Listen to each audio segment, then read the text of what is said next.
There's a massive oak tree deep in the woods behind my childhood home. Folks around here call it the Hollow. It's easily hundreds of years old, with a trunk so wide 5 grown men holding hands couldn't circle it. About 7 feet up, there's a hollow opening running straight through the tree's core.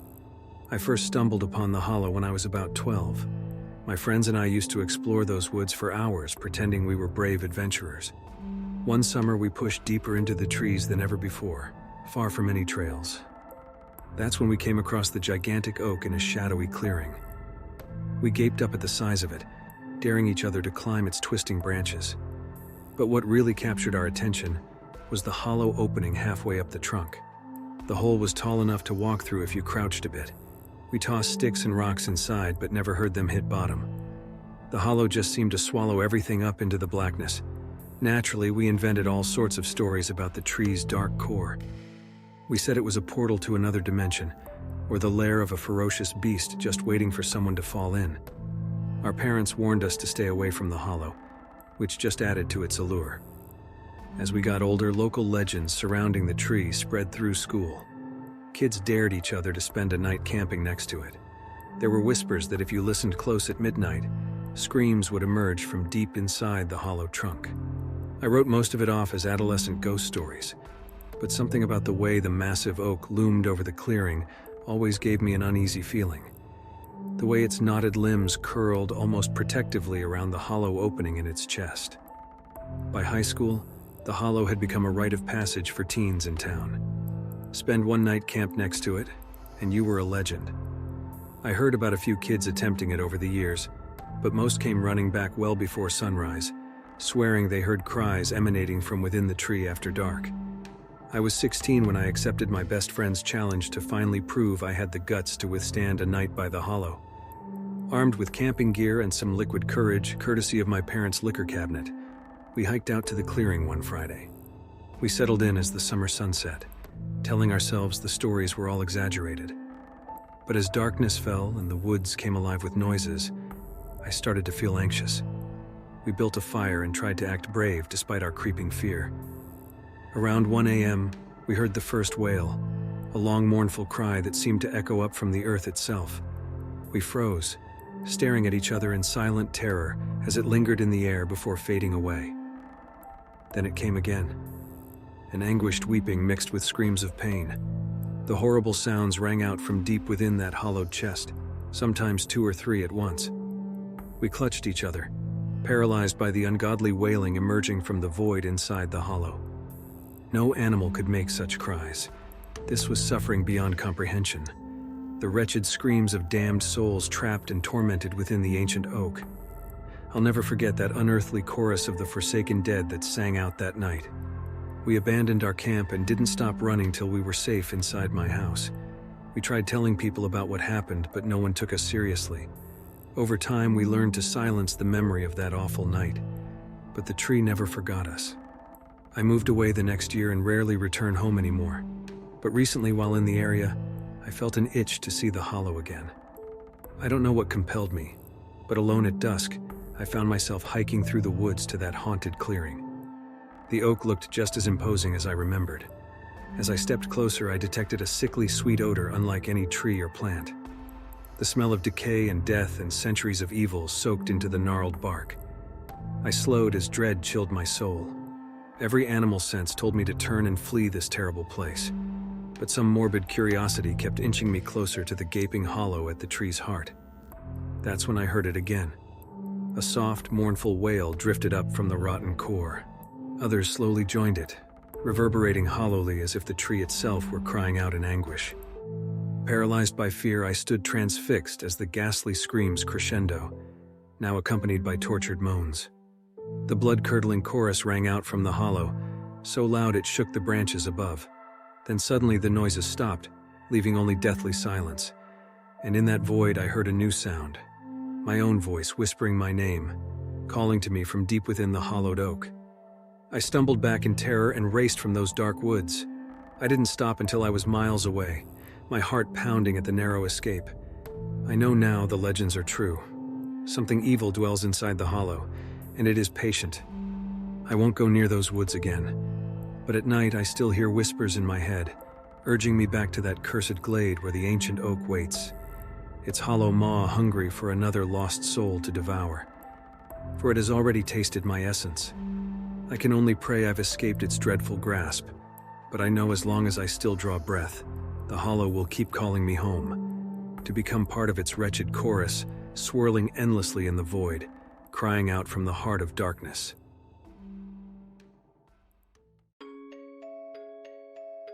It was a cold, dreary night in late November. I had just finished celebrating Thanksgiving with my family and was back home alone for the first time in over a week. As I unpacked my bags and got settled back in, I couldn't help but feel a little uneasy. The old house seemed strangely quiet and still, almost like it was holding its breath. I tried to shake off the feeling as I went about my usual routine. First, I fed the cats, who seemed restless and on edge. Then I heated up some leftovers and ate dinner while catching up on emails and messages. As darkness fell outside, the wind began to pick up, whistling through the cracks and rattling the windows. The cats became even more agitated, meowing loudly and scratching at the doors. Deciding to call it an early night, I double-checked the locks on all the doors and windows before heading upstairs. I quickly changed and got into bed, hoping sleep would come easily after such a long day of travel. But as I lay there in the dark, the unfamiliar noises of the old house kept me from drifting off. The wind continued to howl outside, branches scraping against the siding like long fingernails. Inside, the floorboards creaked, and the pipes gurgled ominously. After what felt like hours of tossing and turning, I eventually dozed off out of pure exhaustion. But it felt like only minutes later when I was jolted awake by a loud, jarring crash from downstairs. I bolted upright, heart racing. The cats, who had been asleep at the foot of the bed, startled awake with hissed growls of alarm. Their glowing eyes were wide with fear as they stared intently at my closed bedroom door. My mind was foggy with sleep, and for a minute I convinced myself it was just part of a dream. But then I heard the unmistakable sound of shattering glass echo up from downstairs, followed by heavy footsteps stomping across the first floor. There was someone, or something, inside my house. My whole body tensed, adrenaline flooding my system. I strained my ears in the dark, trying to figure out where the intruder was.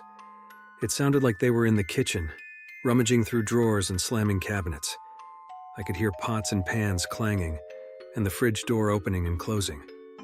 My first panicked thought was to call 911, but my phone was downstairs plugged into its charger. I debated trying to sneak downstairs to retrieve it, but I was too afraid to leave the relative safety of my bedroom. The spare phone in my nightstand hadn't been charged in months and was definitely dead. I silently cursed myself for not having a landline in my room as I sat there frozen, listening to every alarming sound with growing dread. Somehow the intruder had gotten past the locked doors and disabled the security system. Were they armed? What did they want?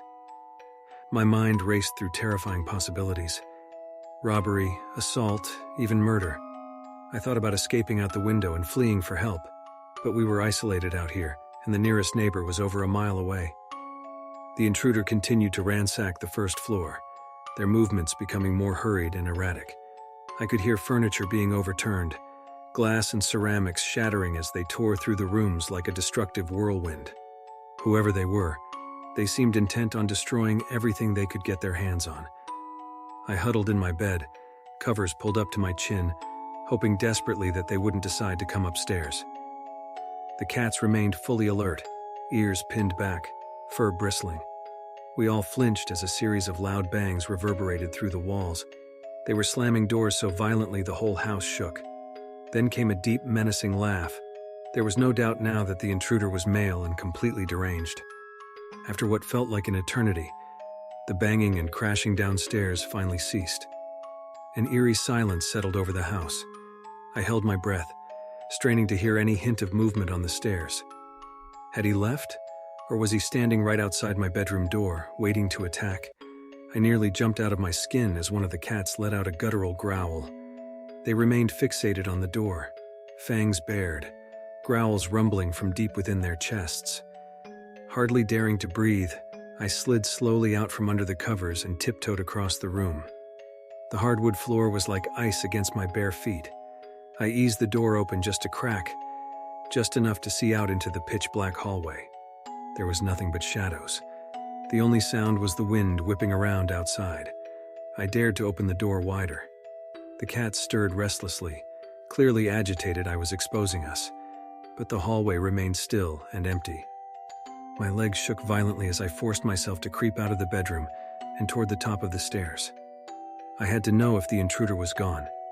The wooden steps creaked under my weight as I descended slowly, clinging to the railing. My heart pounded wildly against my ribs, so loud I feared it would give me away, but the first floor remained eerily quiet. Reaching the bottom stair, I peered into the living room. A thin shaft of moonlight shone through the front windows, illuminating the horrific scene. Furniture was overturned, cushions gutted, the contents of shelves and cabinets strewn all over the floor. Shattered glass and splintered wood covered every surface, heaps of my belongings thrown about like trash. Amongst the debris I could make out smears of some dark liquid. Was it blood? Bile rising in my throat. I stepped carefully through the wreckage, glass crunching under my feet. I had to get to a phone or a weapon, something to defend myself in case the madman returned. The other rooms on the first floor had been destroyed in the same violent frenzy. More blood-like stains painted the walls and floor of the kitchen. Heavy butcher knives from the block were left scattered around, my stomach lurching at the implications. Clearly the intruder had already seized anything of value, perhaps searching for money or jewelry. Their deranged rampage had left no surface unscathed. I shook with terror at the thought of what might have happened if I'd encountered this monster face to face. There was no way I would locate my cell phone in this mess, so I made my way to the landline. Making my way through the piles of my destroyed living room, I finally reached the landline phone in the kitchen. I grabbed the receiver with trembling hands. But there was only dead silence on the line. It had been ripped from the wall, the coiled cord sliced clean through. No dial tone, no 911.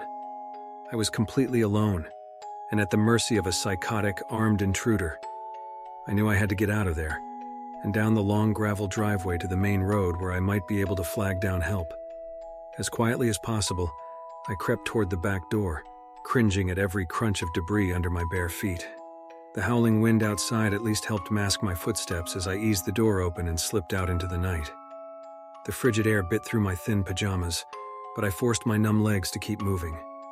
I just had to make it to the end of the driveway. I could hide in the ditch by the road if necessary until a car passed by. Stumbling over the frozen ground, eyes straining against the darkness, I pushed forward. I made it about halfway down the driveway when I first heard the engine roar to life behind me. Headlights suddenly flooded the property, high beams tracking across the ground. The intruder had found my car keys and was now coming straight for me. I took off running, slipping on the icy gravel, sharp stones tearing at my bare soles. The headlights loomed closer as the vehicle gained speed. There was nowhere to hide out here in the open. I was going to be mowed down or forced back inside at gunpoint to face a fate worse than death. Tires spinning on the frozen gravel, the car swerved violently just yards behind me. So close I could smell the exhaust fumes. I pushed my aching body harder, lungs heaving in the icy air. Looking back over my shoulder, I saw the deranged smile of the intruder behind the wheel as he aimed the speeding vehicle right at me. At the last possible second, I dove out of the way, crashing down hard onto the rocky driveway. The car roared past in a blur of noise and motion, clipping my leg painfully before fishtailing as it regained control. This seemed to be all a game to the madman as he turned the vehicle around to come at me again. Ignoring the throbbing ache in my limbs, I scrambled to my feet and made a desperate break for the woods that lined the far side of the driveway. I could hear the engine gaining as I crashed through the underbrush, branches whipping against my face and arms. But ahead I could see the lights of the main road through the trees, if I could just make it that far.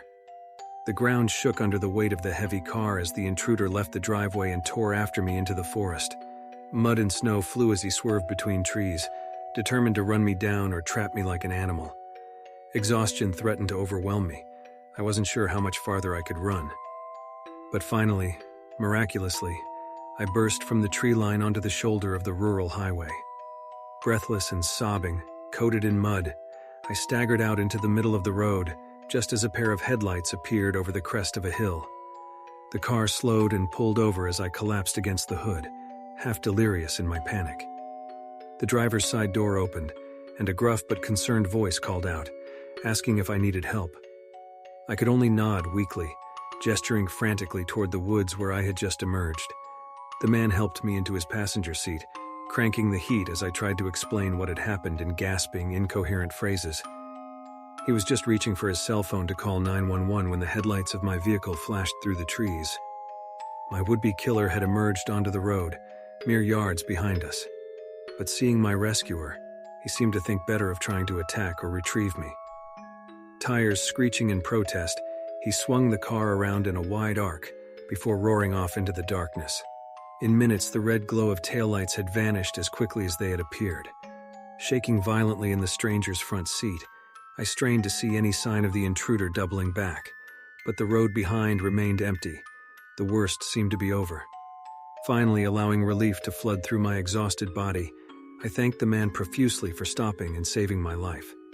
As the adrenaline wore off, reactions I had been too terrified to feel earlier came crashing down. Tears, trembling, dry heaves.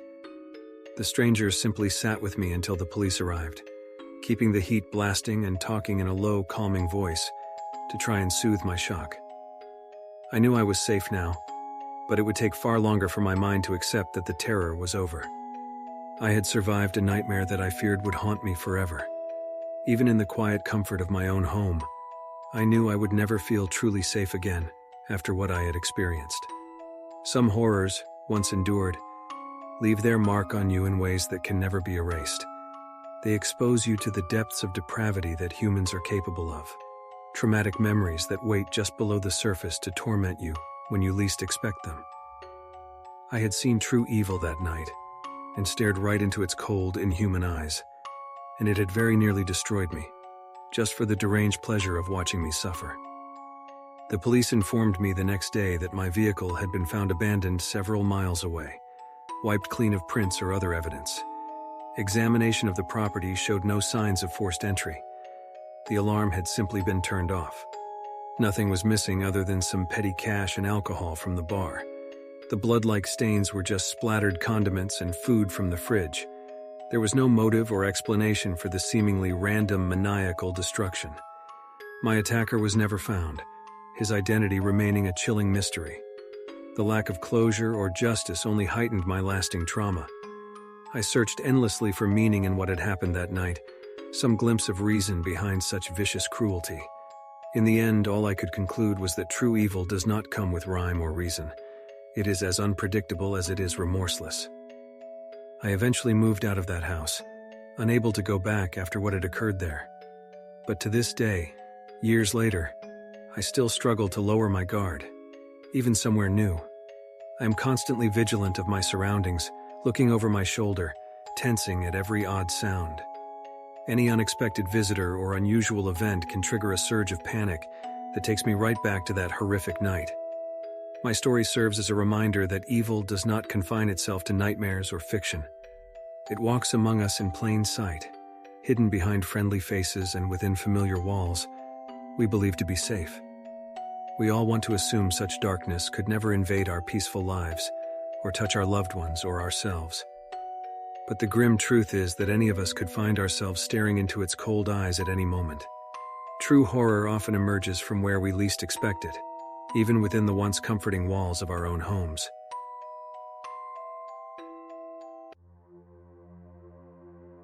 When I started college last fall, I was assigned to room 306 in the main dormitory building on campus. At first, it seemed like a standard dorm.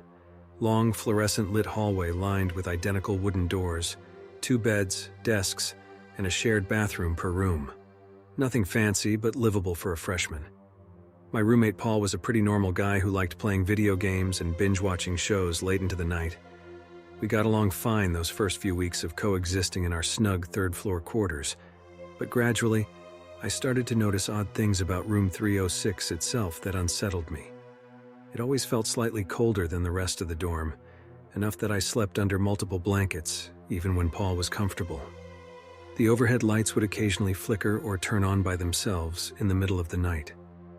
Sometimes I'd hear faint scratching noises coming from inside the walls, almost like fingernails dragging along the drywall. When I'd place my hand on the surface, the scratching would seem to move just out of reach.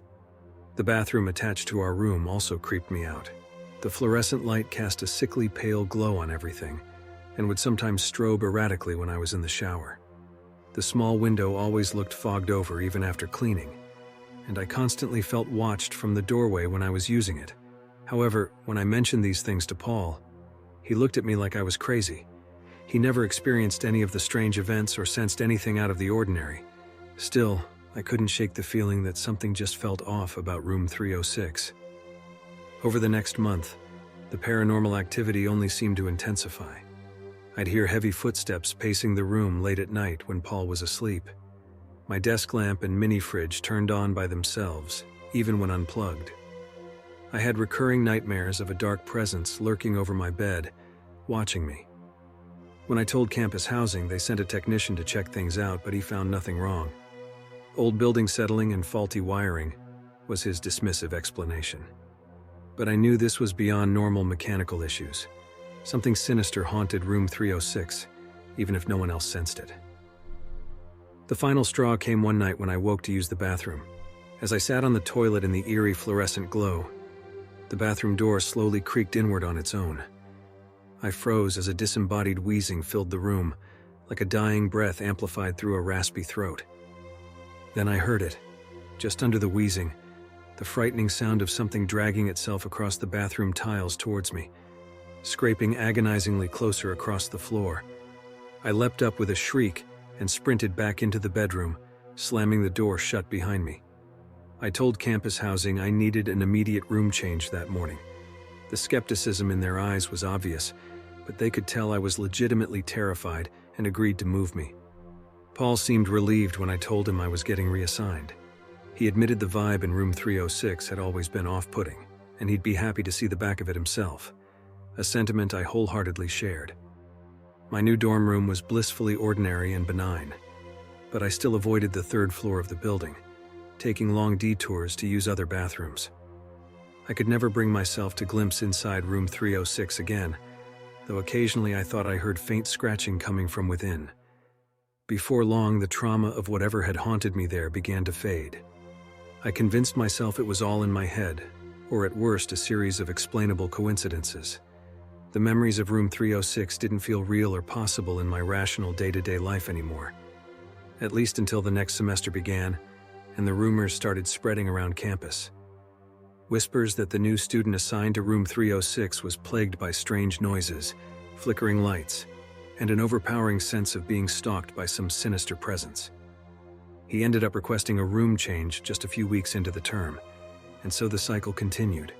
Every year brought new reports of students fleeing room 306 after allegedly experiencing unnerving paranormal activity. Why the college persists in housing students there remains a mystery.